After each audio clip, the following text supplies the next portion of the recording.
Hello, my name is Brian, and today I'm going to make a video talking about the triggers in the old and the new Gamecube controllers.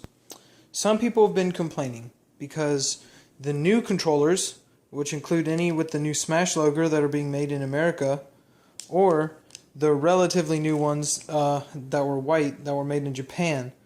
I'm not sure how long they've been making them in Japan, but they're considered new compared to the older batch. Like your common silver one.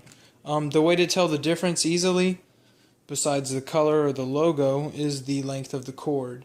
The old ones had much shorter cords compared to the new ones. Like this one I got about a year ago from Japan. It had a longer cord. And then the new ones that they start making in America are virtually identical to those. Same controllers, the new kind versus the old. Now, the thing people are complaining about is that the new ones, the triggers, when you push them at an angle, they get stuck after a lot of use. And maybe not stuck like you can't push down, more like it feels like it's brushing up against the shell of the controller. It's harder to depress the trigger at an angle versus straight down. Now, usually this happens because they're pushing on this protruding part of it, because when you're playing Melee and you're doing a lot of tech skill, or even if you feel more comfortable pushing on that part in Smash 4 or any other Smash game for that matter, you notice that brushing every time you want to wave dash or shield quickly or whatever you're doing. So obviously that's a problem for a lot of people. I know some people who refuse to use the new controllers. They just use the old ones, even though all the buttons are mushy and the sticks are loose. Look at this one. The stick's it wiggles in the place. It's awful. So you don't want to do that. You want to use the new controllers. Now, you can use every part of the new controller except for one. Or two, I should say. And that's actually the plastic part of the triggers. Now, I've already replaced this trigger. It's just the plastic part on it, not the black plastic, not the metal rod, and not the spring.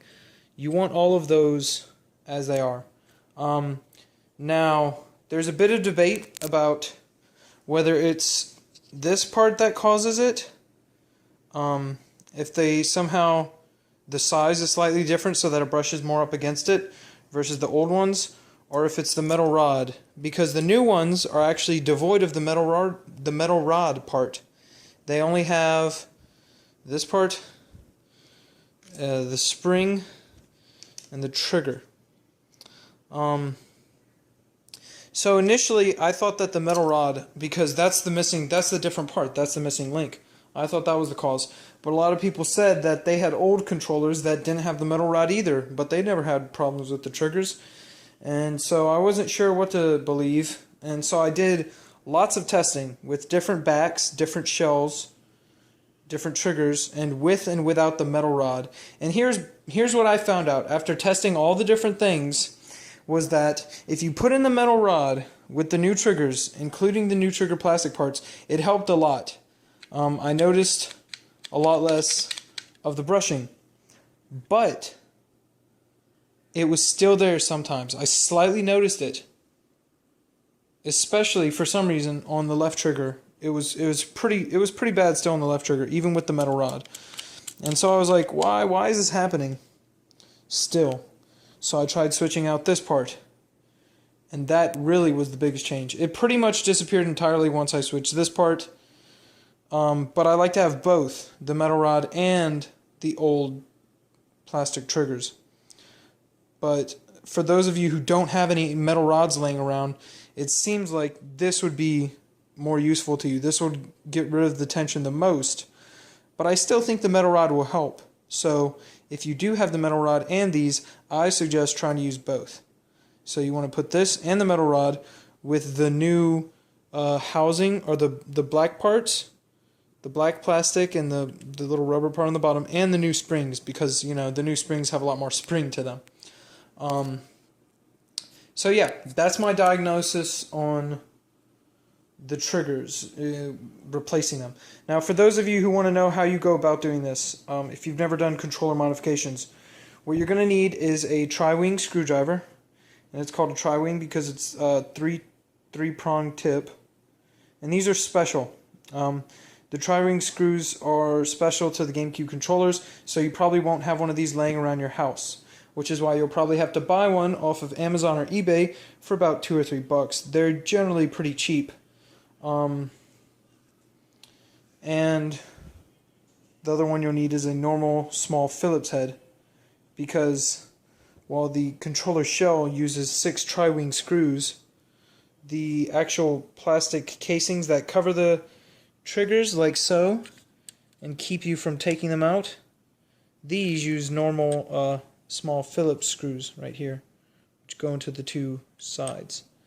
So taking apart the controller is very, very simple. The shell just snaps on like freaking super simple. It just has these 6 tri-wing screws located, these 2 in the top, the 2 in the middle, and the 2 in the corners. So you just get your tri-wing, which you just ordered and or borrowed from a friend. You unscrew those 6 babies, pop this straight off. Don't fool with that.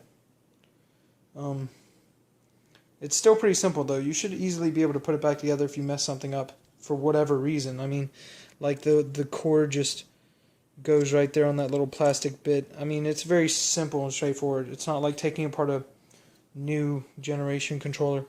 And after you unscrew the Phillips screws on these little casings right here, you can just depress the controller, tilt it diagonally, and then take it out. And there you have it. You just take this apart, put on the old plastic pieces and the metal rod if you have that for the maximum, or I should say minimum tension when pushing in the controller, and then you can just slide it back in there, push it in, screw it all back together. So yep, that's basically the video. Thank you for watching.